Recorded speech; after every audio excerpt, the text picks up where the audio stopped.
ससुर ने मेरी शादी मेरे देवर के साथ कर दी। आपके पति के भाई के साथ, छोटे हाँ वाले? जी, छोटे वाले के साथ कर दी। मेरे उसके साथ रहने के बाद वो मुझे दारू पी के मार पिटाई करता, सारे मतलब मेरी बच्चियों को भी, मुझे भी मार। कभी आपने पुलिस कंप्लेंट करने की सोची? मैम एक बार की थी, फिर वही बात है, पुलिस ने सुनाई नहीं की। तो आपसे किसी भी तरीके के पैसे मांगे गए आपके लिए या आपके बच्चों के लिए? नहीं मैम, मेरे बच्चे भी पढ़ रहे हैं और हमारी भी अच्छा वो खाने के लिए मिल रहा है, पहनने के लिए मिल रहा है, रूम मिल रहा है रहने के लिए, और क्या चाहिए बताओ। अपने मायके से भी ज़्यादा सब कुछ यहाँ मिल रहा है, तो और क्या चाहिए, औरत के लिए यही चाहिए। So hello everyone, welcome back to our channel मायका वही माँ का घर। जैसे कि आप सब लोगों को पता है कि मायका क्या काम करता है, उन महिलाओं को सहारा देता है जो बेसहारा है या जिनको घर वालों ने घर से निकाल दिया या फिर पति साथ नहीं देता, पति मारता पीटता है, तो वो महिलाएं मायका स्वीट होम में आके अपने बच्चों के साथ आके रहती हैं। वीडियो को शुरू करने से पहले आप लोगों से गुजारिश है कि शादी और अडॉप्शन के लिए संपर्क ना करें, क्योंकि मायका स्वीट होम में शादी और अडॉप्शन जैसी फैसिलिटीज़ नहीं दी जाती हैं। तो कृपया करके उस चीज़ के लिए कॉल या मैसेजेस ना करें। हाँ, अगर आपको कॉल करनी है, आप कॉल करिए कि आपको मायका स्वीट होम विज़िट करना है, या फिर आपको कॉल करनी है तो आप कॉल करिए कि आपको कोई ज़रूरतमंद मिला है और आपको उसकी मदद करनी है, या फिर आप कॉल करिए कि आपको बर्थडे या एनिवर्सरी जैसी चीज़ें यहाँ पे सेलिब्रेट करनी है। बट शादी और अडॉप्शन के लिए यहाँ पे संपर्क ना करें। तो आज हमारे साथ एक महिला है जो अपना घर परिवार सब छोड़कर यहाँ मायका स्वीट होम में आके रह रही हैं। तो आइए जानते हैं कि इनके साथ ऐसा क्या हुआ कि इन्हें अपना सब कुछ छोड़कर ऐसा कदम उठाना पड़ा कि उन्हें अनाथ आश्रम में आके सहारा लेना पड़ा। तो नमस्ते मैम। तो आपका क्या नाम है और आप कहाँ से हो? जी, मेरा नाम ज्योति है, रहने वाली मैं बेटी बड़ौत की हूँ और शादी मेरी सोनीपत में हुई है, करेवड़ी गांव में। वहाँ पे मेरी शादी को 7वीं साल लग रही है। मेरा पति एक्सपायर हो गया था अभी 2022 में एक्सपायर हो गया था।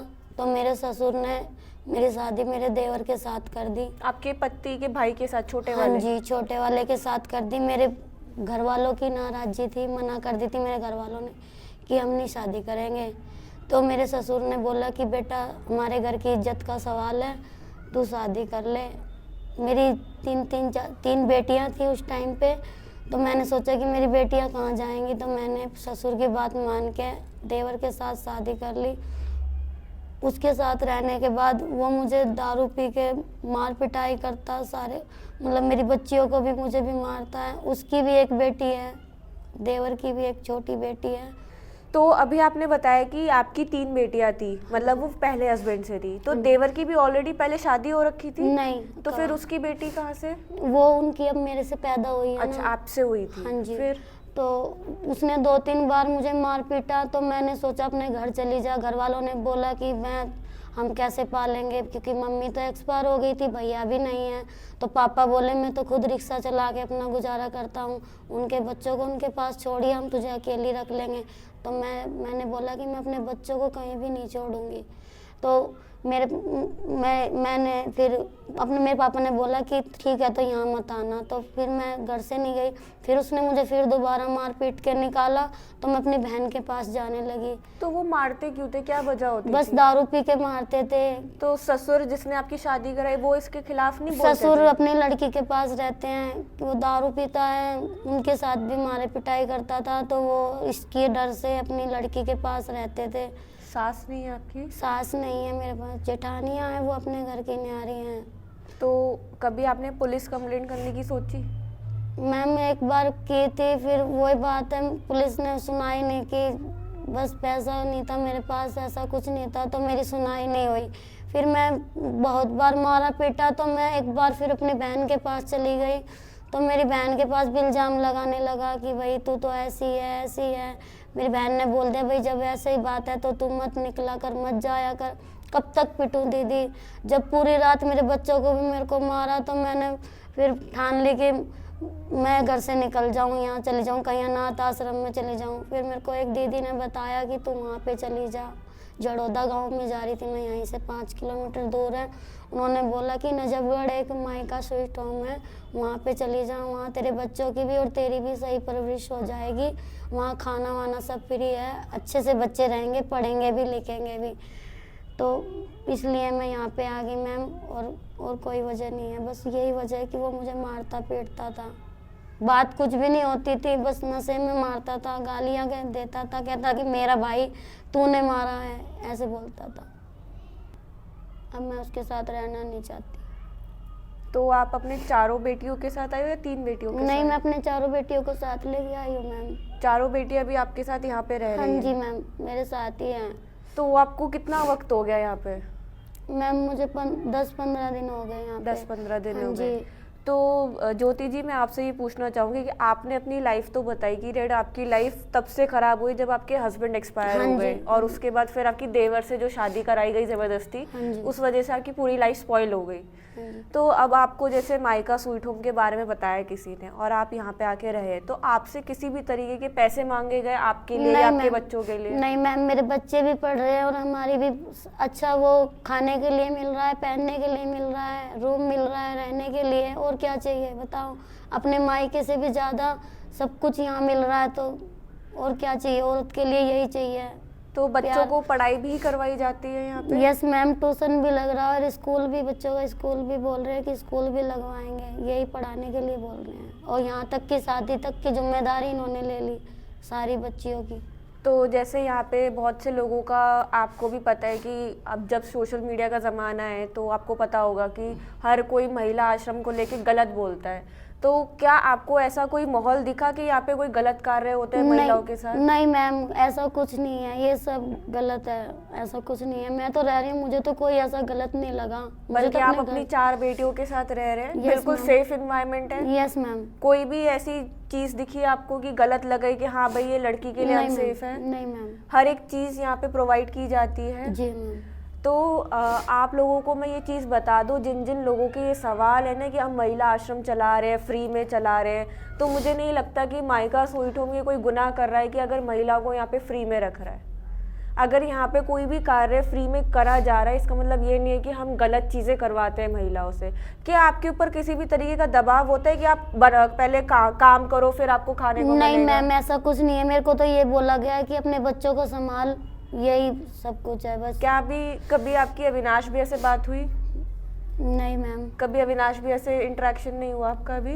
नहीं मैम, भैया ने तो यही बोला है कि अपने खुश रहो। बाकी मैम एक बात और बताना चाहूँगी, मर्जी तो मेरे देवर की भी नहीं थी। शादी में मेरे ससुर ने ज़बरदस्ती शादी कराई है हमारी कि कुछ नहीं है, सुधर जाएगा, शादी होने के बाद सुधर जाएगा। मैंने भी मना किया, भाई जब इसकी नहीं मर्जी है तो क्या ज़बरदस्ती है।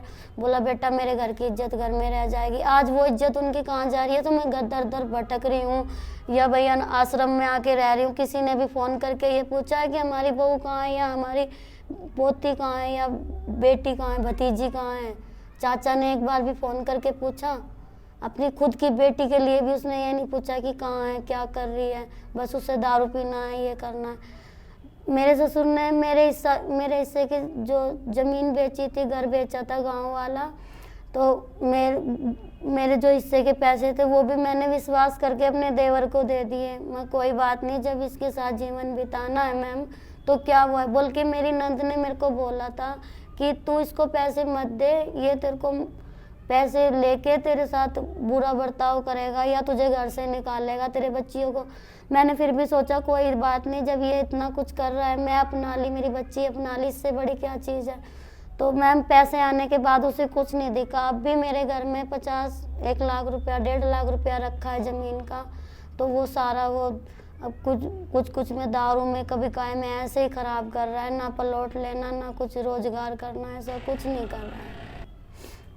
यही है मैम, और कुछ नहीं है बस। या तो उसने पैसे के लालच में मुझसे शादी की, हिस्से के लालच में शादी की, या कुछ भी मान लो, यही बात है। पैसे आने के बाद मैंने सारे उसी को दे दिए थे, अपने हिस्से के भी, ज़मीन के जो पैसे आए थे उसी के हाथ में दे दिए थे।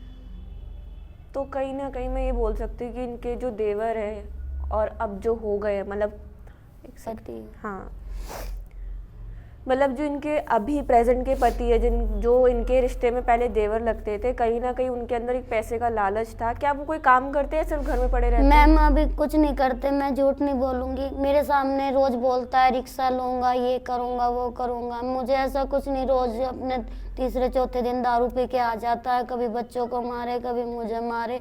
नहीं लेता, सबको ऐसे ही भगाता है, मैं रिक्शा लूंगा, मैं काम करूंगा। कुछ नहीं करता मैम, घर में पड़ा रहता है, सामान तोड़ता है, दारू पी के हमको मारता है, यही करता है बस। तो कहीं ना कहीं जो होते हैं ना लोग निठल्ले, जिनको काम नहीं करना होता, जिनको बस पैसा चाहिए, आता रहे पैसा और हम शराब में उड़ाते रहेंगे, इस किस्म का इनका पति है। जो दूसरा पति है उर्फ उनका देवर, इनको कुछ नहीं करना था। इनको दिखा कि ससुर को दिखा कि इज्जत घर में ही रहेगी, मगर उस इज्जत का क्या हुआ जो अब दर दर भटक रही है, अनाथ आश्रम में आके रह रही है। तो जब आप इधर आए तो किसको इन्फॉर्म किया गया था? जैसे कि हमारी पॉलिसी है कि हम घर वालों को इन्फॉर्म करते हैं। मैम पहले मेरे पापा को किया गया था, फिर पापा से दीदी का नंबर लिया, फिर दीदी से बात हुई थी मेरी। तो दीदी ने, जीजू ने बोला कि भाई वो सही नहीं है, इसको यहीं पे रखो। तो मतलब आपके पेरेंट्स की साइड को इन्फॉर्म किया हाँ गया जी। था। अभी आपके पति और आपके ससुर को पता है यहाँ पे? नहीं, उनको ये नहीं उनको पता नहीं मैम। पता। नहीं मैम। तो जैसे कि हमारा रूल है कि जो भी महिला इधर आके रहती है, पहले उनसे आधार कार्ड लिया जाता है, फिर उनसे एक एप्लीकेशन लिखवाई जाती है क्यों आके रहना चाहते हैं। फिर उनका एक मोस्ट इम्पॉर्टेंट स्टेप होता है हमारा कि हम उनके घर वालों को इन्फॉर्म करते हैं। अब कई लोग बोलते हैं कि हम इन्फॉर्म क्यों करेंगे, हमें नहीं इन्फॉर्म करवाना, हम उनसे ही भाग कर आ रहे हैं, आप उन्हीं को इन्फॉर्म करोगे। तो मैं आप लोगों को एक चीज़ बता दूँ, हम कोई इलीगल काम नहीं कर रहे हैं, हम कोई छुप छुपा के काम नहीं कर रहे हैं। हमारा जो प्रचार है ऑल इंडिया है, तो हमें कोई डरने वाली बात नहीं है। ना ही जो यहाँ पे महिला आ रही है उसको डरने की बात है, क्योंकि वो 18 से ऊपर है, वो अपने लिए अपने स्टैंड ले सकती है। हमारा इन्फॉर्म करना इसलिए बनता है जिससे कि वो किसी भी प्रकार के, या तो घर वाले या पति, किसी भी प्रकार की मिसिंग कंप्लेंट का ना करवाए, जिससे कि ना एनजीओ को प्रॉब्लम हो ना उनको प्रॉब्लम हो। तो यही वजह है कि हम घर वालों को इन्फॉर्म करते हैं। तो साथ ही साथ इन्होंने ये भी बताया कि जैसे माइका स्वीट होम में ये आके रह रही है, इनसे किसी भी तरीके के पैसे नहीं लिए गए, इनके बच्चे पढ़ाई कर रहे हैं। इनको भी बोला गया है कि आप अपने बच्चों को संभालो, कोई खाने पीने की प्रॉब्लम नहीं है। इनफैक्ट इनको ये भी बोला गया है कि आपकी बेटियों की शादी तक का जिम्मा हमारा है। तो मैं यही बोलना चाहूँगी कि माइका स्वीट होम अगर फ्री में कोई कार्य कर रहा है, अगर फ्री में महिलाएं रख रहे हैं या उनको सहारा दे रहे हैं, इसका मतलब ये नहीं कि यहाँ पे गलत कार्य करवाए जाते हैं। तो मैं उन लोगों को यही बोलना चाहूँगी जिन लोगों के ये कमेंट्स आते हैं कि यहाँ पे तो वेश्यावृत्ति का काम होता है, यहाँ पे कहते हैं ना ह्यूमन ट्रैफिकिंग का काम होता है, यहाँ पे महिलाओं को यहाँ पे रखा जा रहा है तो उनको कोई कीमत चुकानी पड़ती होगी। भाई कोई कीमत नहीं चुकानी पड़ती। आप पहले इधर आके देखो, विजिट करो। ये पूरा आश्रम खुला हुआ है, 10 से 8 के बीच में आप कभी भी आओ, विजिट करो, हमें कोई प्रॉब्लम नहीं है। आप विजिट करके अपनी तसल्ली कर लो कि यहाँ पे ऐसा कोई काम होता है नहीं होता। तो इसी के साथ मैं चाहूँगी कि आप वीडियो को लाइक और शेयर करना बिल्कुल मत भूलिएगा और चैनल को सब्सक्राइब करना तो बिल्कुल मत भूलिएगा। धन्यवाद।